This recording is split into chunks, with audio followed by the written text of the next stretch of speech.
In this problem, it says assume that when adults with smartphones are randomly selected, 41% use them in meetings or classes.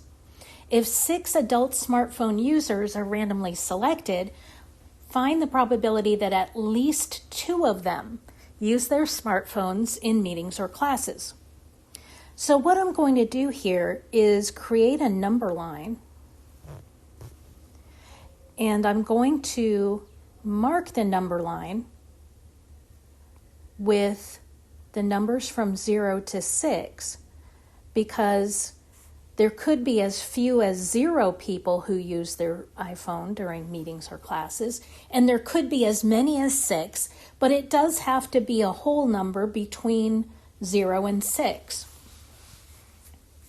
So what we want to calculate is the probability that that number is within this range because it said at least 2 of them use their smartphone.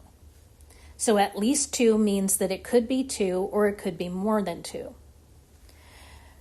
The calculator doesn't calculate for this range. It would be nice if they did, if they said find the probability from this number to this number, and then you just have to give the number of trials and the probability of an individual success. But it doesn't. So the problem is that your binomial CDF function, which we use whenever we're calculating the probability of 0 to x successes,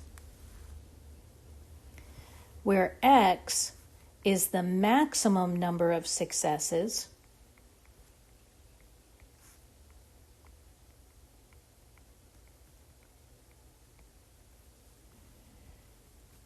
So we use our binomial CDF function and we give the number of trials, probability of an individual success, and then that maximum number of successes. So we have to be in this format from 0 to x. And we're not. We're trying to calculate the probability of from 2 to 6 successes. So what we can do is change the scenario, look at the complement, which would be 0 to 1 successes. So this is what we want. This is the opposite of what we want. And we know when we're working with the complement, we can just do 1 minus that complement, and that gives us our original probability. So I'm going to do 1 minus the probability of 0 to 1 success. And I can put that into the calculator by doing 1 minus binomial CDF. Number of trials is 6.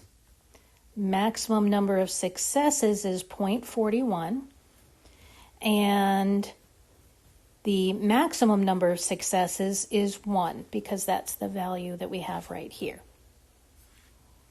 So when I do that, and I round to 4 decimal places, I get 0.7819. And that's my final answer.